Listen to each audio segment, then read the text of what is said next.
Masih ingat hap-hap iklan Axis? Mulai jadi kiper sampai ke film My Idiot Brother. Hap yang memiliki nama asli Ali Mensan adalah seorang aktor asal Indonesia. Ali mengawali karir di dunia hiburan Indonesia melalui film televisi dan beberapa iklan televisi. Salah satu iklan televisi yang cukup menarik perhatian masyarakat adalah saat dia berperan sebagai Hap, seorang kiper gemuk, dalam rangkaian iklan televisi berseri yang dibuat oleh Axis. Siapa sangka, iklan tersebut membawanya kepada kesempatan yang lebih besar, yaitu dunia film. Penulis novel bestseller Indonesia, Agnes Davonar, melihat iklan tersebut, yang kemudian menginspirasinya untuk menominasikan Ali Mensan, sebagai salah satu pemeran utama dalam film yang diangkat dari karya novelnya, My Idiot Brother.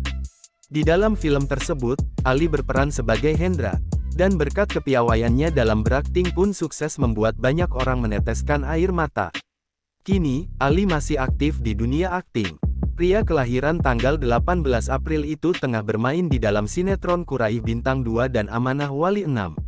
Selain itu, Ali ternyata juga sering main-cover lagu di kanal YouTube-nya. Jangan lupa subscribe, share, komen, dan like ya!